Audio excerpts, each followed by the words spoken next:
O Ciente Podcast da Construção está começando para colocar você bem perto das inovações que movem a indústria da construção civil. Esse episódio foi gravado durante o Constru Summit 2024, o maior evento de gestão e tecnologia da área. Vamos lá!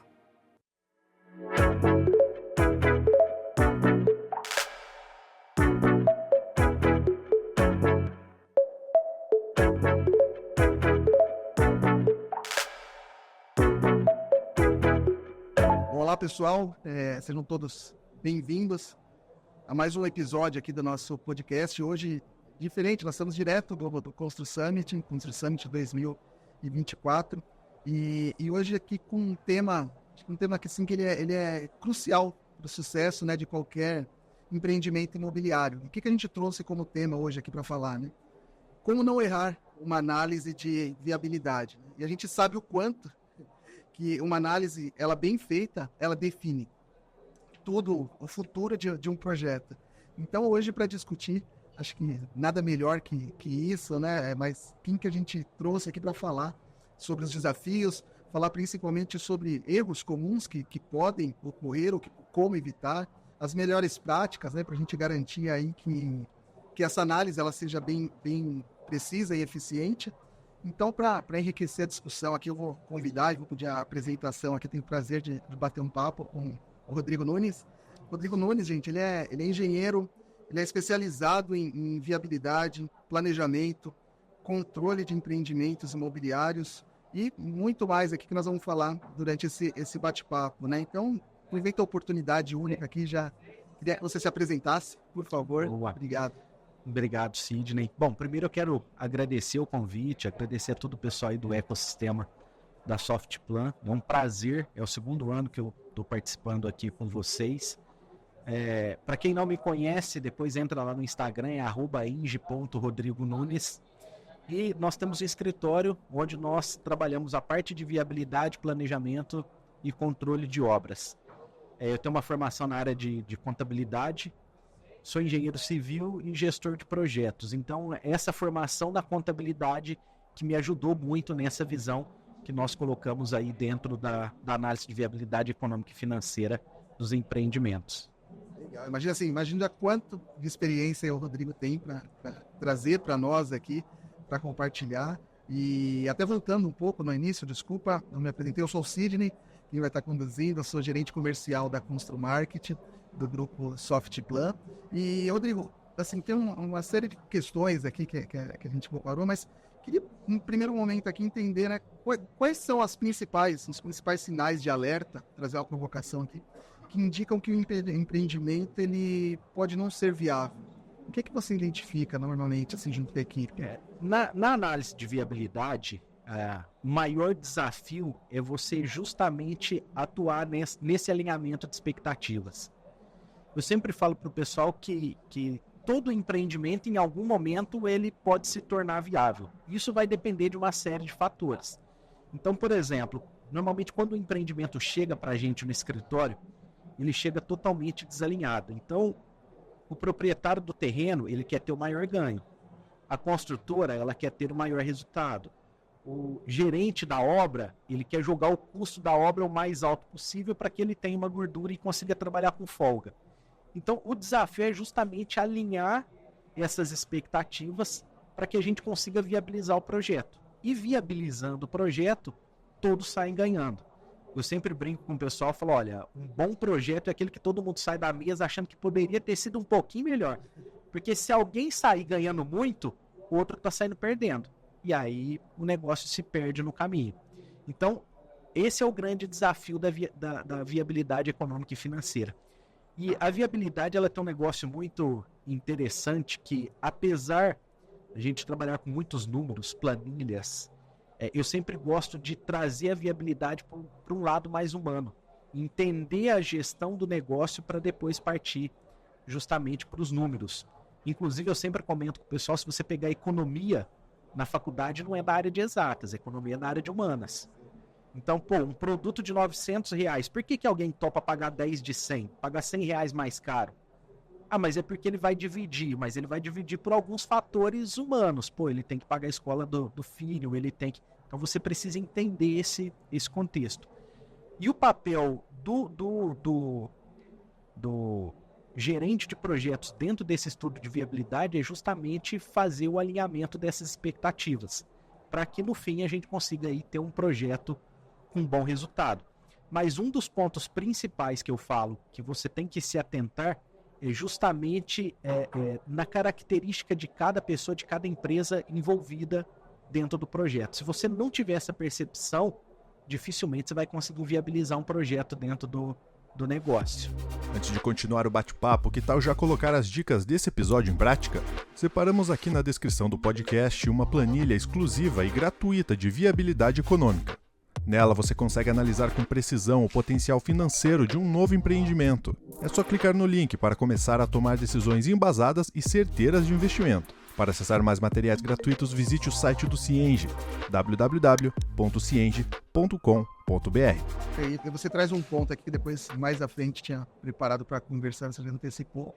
Mas há uma preocupação não somente com a entrega do projeto, mas um olhar também para o lado humano, ou seja, com a ponta onde eu entrego. Como você tem esse contato com a construtora, com o investidor, com as pessoas que estão envolvidas na obra, mas é uma preocupação com o todo. E você acabou adiantando um ponto aqui que eu queria trazer, ainda seguindo nessa linha, mas eu queria aprofundar um pouquinho mais sobre a questão quais são as principais, assim, para quem está ouvindo e tem uma curiosidade, metodologias, né, ou ferramentas que você utiliza hoje para assegurar e para garantir essa entrega, esse sucesso na entrega, na análise, que ela seja precisa e principalmente eficiente. Né? Hoje nós temos uma análise estruturada que nós fazemos do empreendimento. Nós temos uma planilha do Excel que ela tem 14 abas. Só a parte de comercialização tem mais de 6.000 fórmulas para a gente poder entender como o negócio vai caminhar. E o porquê que é importante você ter esse passo a passo? Para que todas as partes dentro da viabilidade tenham segurança. Um dos grandes problemas que nós temos é, principalmente construtoras que estão entrando na parte do multifamiliar, do multiunidades, é o cara entender que a obra não é o empreendimento. A obra é parte do empreendimento.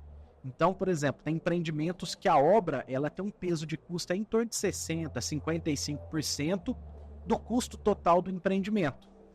E aquele construtor que estava acostumado a construir uma casa e vender, onde o custo da obra em si é 90% aí do custo total que ele tem, a hora que ele chega nesses empreendimentos de grande porte, ele se assusta um pouco, porque muitas vezes ele faz a conta da obra e fala assim, não, se a obra vai ficar 10 milhões, eu posso lançar por 12.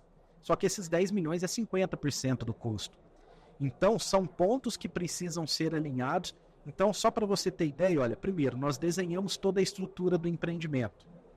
Depois nós passamos para a negociação do lote, que é a compra do terreno, a aquisição do terreno pelo empreendimento. Vai ser permuta, vai ser pagamento, vai ser permuta financeira, vai ser permuta física fora do empreendimento. Depois nós vamos para o custo de obra. Depois do custo de obra para comercialização. Depois nós temos taxas, custos e despesas extras da obra. Então, por exemplo, normalmente eu tenho que abrir uma SPE. Então eu tenho custo da contabilidade para abrir a empresa, custo mensal para fazer a contabilidade dessa empresa e custo de encerramento. Dependendo do período de obra, você pode colocar em 60, 70 mil reais. Hoje o escritório de contabilidade cobra 2 salários mínimos por mês para fazer a gestão. E o cara vai deixando esses custos de lado, ele não faz essa análise completa do negócio. Depois nós temos a parte de impostos, exposição de capital. Então a gente precisa empilhar todo esse conhecimento para efetivamente chegar no resultado que aquele empreendimento pode trazer para a gente. Então é um leque de informações grande que você tem que analisar. E aí entra muito uma questão que nós, da engenharia, às vezes temos um pouco de dificuldade, que é entender a questão da relação dinheiro-tempo. Você pega um orçamento, eu sempre falo para o pessoal, olha, um orçamento, e a maioria dos profissionais não aprendem isso daí na faculdade. Você pega um orçamento, ele tem colunas estáticas e colunas dinâmicas. O cara falou assim, Rodrigo, mas como assim estáticas e dinâmicas? Olha, se eu pego lá uma laje que ela vai consumir 40 metros cúbicos, não importa quando eu vou executar essa laje, vai ser 40 metros cúbicos. Agora, quando eu venho para a coluna de custo, ela é uma coluna dinâmica que ela sofre alteração do tempo. Hoje o metro cúbico do concreto é R$550. Daqui 6 meses é 600, daqui um ano, quanto será que ele vai? Então, eu preciso entender essa estratégia toda para conseguir fazer essa estruturação da viabilidade. E um ponto interessante, fugindo aqui, mas talvez uma curiosidade até de quem esteja nos acompanhando, né? Você contou que a sua experiência ela vem da contabilidade. Sim. E assim, o quanto também ela contribui pela análise que você já nos trouxe, que essa contribuição dentro desse desafio, porque quem te procura às vezes também tem essa dificuldade de ter essa assessoria ou esse apoio, não somente do escritório de viabilidade, mas acho que quando você traz todo esse know-how, essa experiência, o quanto ele tem contribuído nos clientes que você tem atendido, né? E até, se puder também, dentro dessa pergunta, já aproveitando, falar um pouco quais as regiões hoje você atende, onde estão localizados no escritório, que você, um pouquinho antes você estava contando aqui de uma maneira bem legal, pessoal, o quanto que assim, esse atendimento também presencial, o acompanhamento que você faz. E acho que é importante para o público ouvir isso também. Nosso escritório, respondendo a segunda pergunta primeiro, nosso escritório fica em Ribeirão Preto. Hoje nós temos obra em Belém, em Minas Gerais, em São Paulo, em Santa Catarina, Rio de Janeiro. Então, essa análise de viabilidade nós conseguimos atender o Brasil todo porque nós conseguimos fazê-la 100% online, tá? E é até interessante porque você começa a ter algumas visões de como o mercado se comporta diferente em determinadas regiões. Você pega estado de São Paulo, a alavancagem bancária é um negócio muito forte no estado. Você vem aqui para Santa Catarina, principalmente litoral, os financiamentos são feitos direto com a construtora. Então é uma outra regra de negócio. E é um perfil também diferente do seu cliente. É um perfil totalmente diferente. Então cada cliente eu preciso entender a forma como ele trabalha para trazer isso daqui para a viabilidade.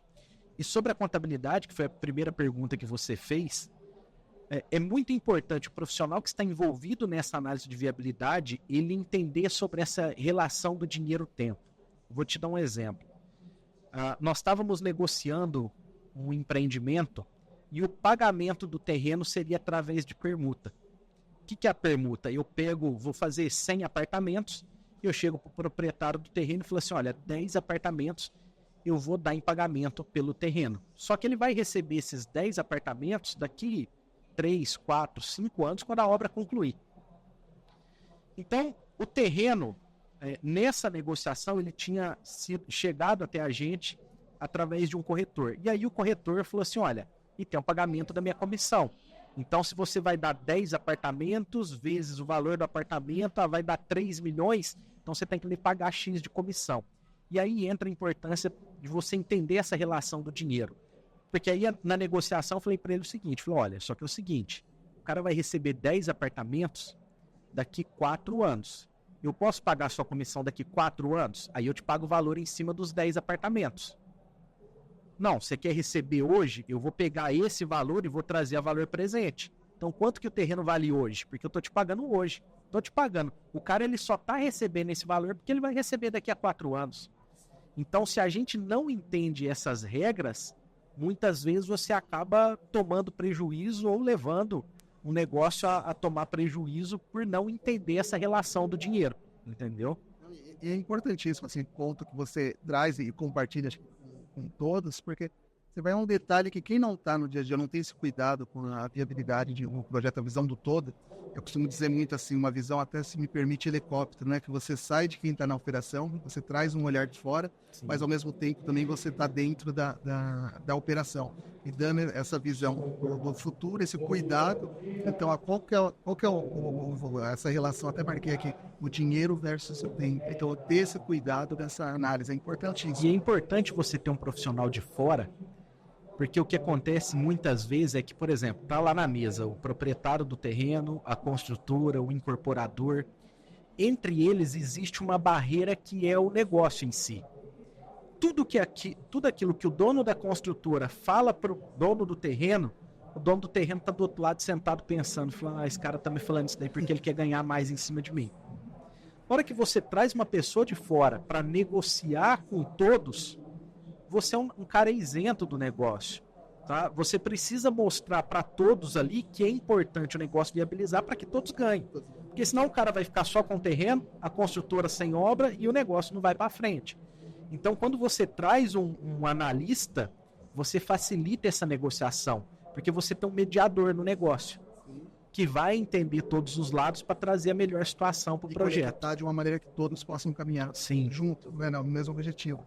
Mas assim, por outro lado também, queria que você compartilhasse um pouco, quais são, não sei, talvez o principal erro, né, os erros comuns que as empresas cometem ao realizar uma análise de viabilidade, né? E mais do que isso, não somente o erro, mas como que a gente evita? Ou como que quem está acompanhando aqui poderia se antecipar para evitar esses tipos de erro? Você poderia citar alguns? Cara, eu vou começar pelo mais grave, tá? O erro mais grave que o pessoal comete, que é justamente não considerar todos os pontos do empreendimento. Então, eu vou te dar aqui alguns exemplos. Eu tenho que abrir uma SPE, eu tenho um custo de abertura, eu tenho um custo mensal com essa SPE, eu tenho um custo de encerramento. Muitas vezes você chega na empresa, ele tem uma análise de viabilidade lá que é uma folha A4. Então ele acaba comendo muitos custos que tem na obra e deixando de lado, e esses custos vão aparecer na obra. Lembrando, versus uma planilha de quantas linhas você disse? A nossa hoje tem 14 abas. Na parte de comercialização, ela tem 6 mil linhas de fórmulas. Por quê? Porque eu preciso entender como vai acontecer a negociação de cada unidade e quando ela vai ser vendida. Tá? Qual que é a grande diferença da viabilidade de um empreendimento com múltiplas unidades para a viabilidade de uma casa? Numa casa eu até consigo fazer conta de mais e menos. Falo, olha, eu preciso que entre tanto de recurso e esse recurso vai ser destinado para essa execução. Só que quando eu vou para um empreendimento maior, eu preciso entender que para a execução daquele empreendimento como um todo, são várias fontes pagadoras. Então você pode chegar na construtora e falar assim, não, eu quero 10% de desconto, mas eu vou pagar à vista. O outro chega e fala assim, não, eu pago o preço cheio, só que eu quero dividir no período da obra. Aí vai ter alguém que fala, não, eu vou pagar 30% até a chave e o restante eu pago... Tá, mas esses fluxos de entrada de dinheiro, como que vai se comportar em relação àquilo que eu tenho comprometido de custo? Então são esses pontos que nós temos que analisar dentro do projeto. Então, falando dos erros, o principal erro é você não considerar todos os fatores. Eu vou aprovar o meu projeto na Caixa Econômica Federal, eu tenho uma taxa de aprovação, eu tenho uma taxa que é paga mensalmente para fazer a medição do projeto, eu tenho uma taxa que nós pagamos para a elaboração da documentação que vai para a Caixa, tá? Eu preciso incorporar o projeto, eu tenho que pagar uma taxa de cartório. Só para você ter ideia, nós estamos com um empreendimento agora que a taxa de incorporação do empreendimento no cartório, para eu poder vender, é R$278 mil e é um boleto. A taxa do cartório. Então, são coisas que se eu deixo para trás, chega lá na frente e fala, cara, pra onde foi meu lucro? Sim. Isso daí, se você conseguir empatar, porque na maioria das vezes o pessoal acaba tomando prejuízo. Eu vou citar um ponto aqui, creio que não está dentro, mas houve uma virada de chave muito grande nos estudos de viabilidade durante o período da pandemia. Por quê? Porque antes do período da pandemia, o pessoal tinha muitas referências. Eu fiz um prédio, gastei R$2.500 por metro quadrado, eu comecei com 2.000, cheguei em 2.500, ele levou 3 anos, se eu vou começar outro agora, eu tenho que chegar lá na frente. Então, o pessoal tinha muita referência. A pandemia veio e bagunçou esses números. O concreto aumentava 14% dia 15, depois 20%, dia 30%. O cara falou, não, mas peraí, agora quanto custa o meu empreendimento? Agora eu perdi a referência. Então, depois da pandemia que nós começamos efetivamente a ter uma procura maior de empresas pequenas, empresas médias de mercado, em busca de uma viabilidade para poder enxergar o que estava acontecendo. Porque o cara entrou num voo às cegas. Então, a pandemia ela foi um divisor de águas. E aí os caras começaram a enxergar efetivamente como a coisa funciona. Entendeu? Então, imposto, como que é pago? Eu vou ter exposição de capital, onde que eu preciso buscar esse dinheiro? Então, todas essas variações que nós temos dentro da viabilidade, o pessoal começou a ficar mais atento. Legal. Bom, Rodrigo, a gente está quase aqui caminhando para o final, passa muito rápido. Assim, tem muito conteúdo, né? Acho que muitos terão oportunidade ainda no decorrer do Constru Summit aqui de te encontrar pelo corredor, explorar um pouco mais, mas outros depois online.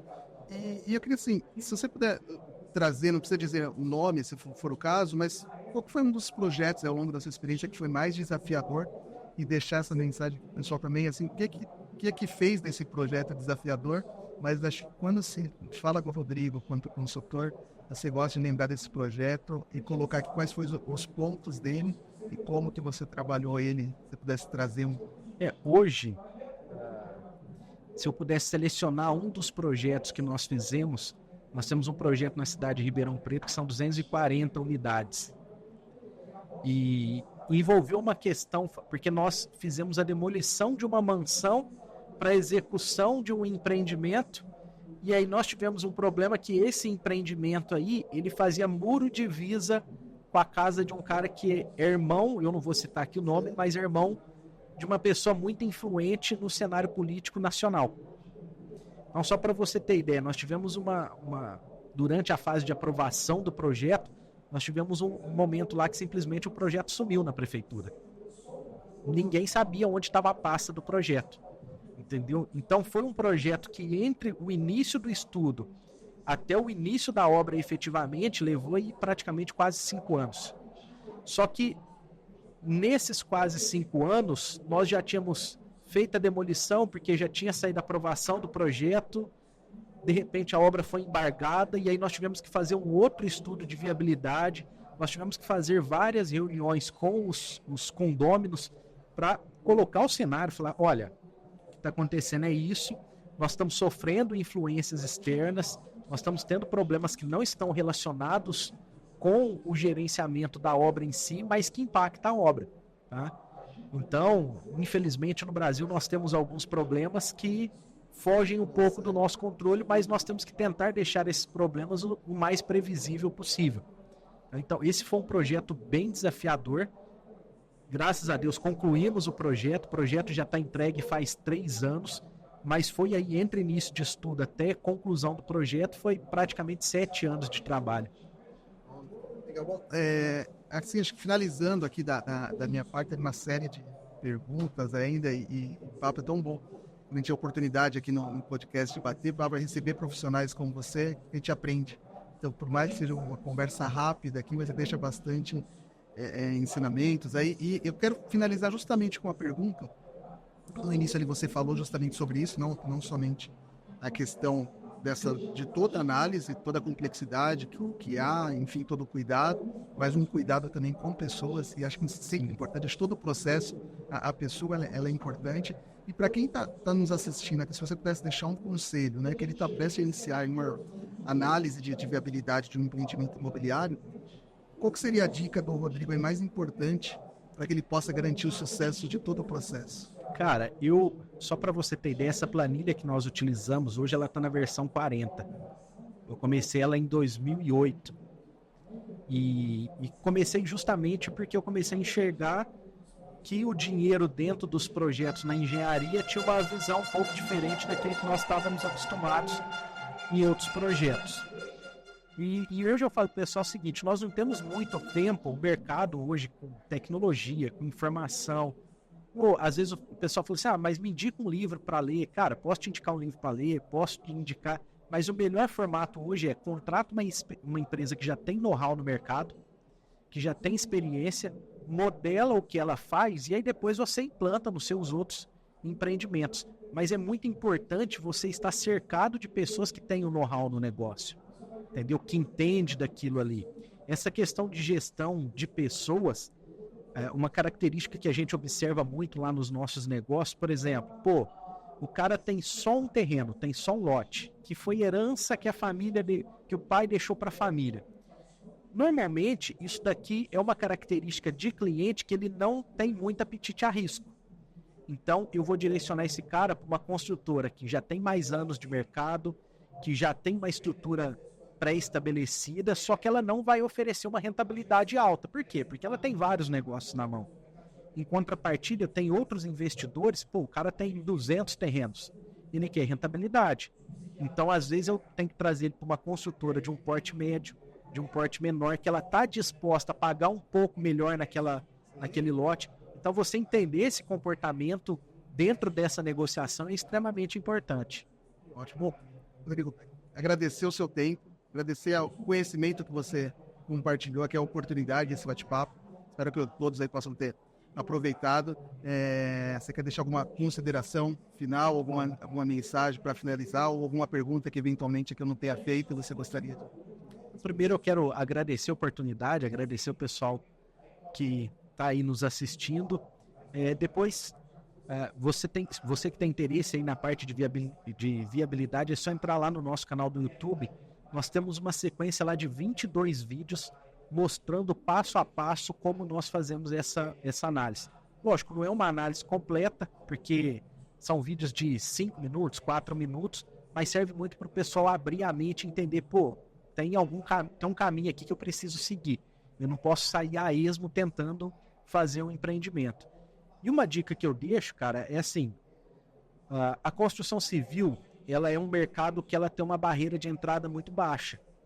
Então você não vê um médico, um advogado, um dono de uma outra empresa falar assim, não, eu vou abrir uma empresa e vou começar a montar carro, vou abrir uma montadora. Você não vê o cara falar assim, não, eu vou abrir um aeroporto para mim, eu vou abrir uma companhia aérea. Só que constantemente você vê o pessoal falar assim, não, eu vou começar a construir, tá? Então, se esse é o seu caso, cara, não coloque o seu patrimônio exposto de qualquer forma. Busque empresas que têm competência no mercado. Então, por exemplo, eu trabalho muito com o pessoal aqui do ecossistema da Softplan, e eu sempre falo para os caras, quando eu vou lá e contrato, por exemplo, o Cienge, junto com o sistema, vem todo um know-how de gestão que os caras já implantaram. Então, às vezes, aquilo que é a sua dificuldade, os caras já resolveram e conseguem solucionar muita coisa de forma simples. Então, essa é a dica que eu dou para quem está começando. Cara, se cerque de pessoas que já estão no mercado. Se cerque de empresas que já estão no mercado, que já tem know-how, que já tem uma carteira de clientes, porque isso vai te alavancar muito dentro daquilo que você está buscando. É isso. Muito obrigado. Obrigado, viu? Obrigado a todos que acompanharam. Continue assistindo aqui os nossos podcasts. Em breve a gente se vê. Muito obrigado, pessoal. Um abraço. Obrigado. Esse foi o episódio de hoje. Aproveite para nos seguir no YouTube, Spotify e Cienge Comunidade. Espero você semana que vem em mais um Cienge Podcast da Construção. Até mais.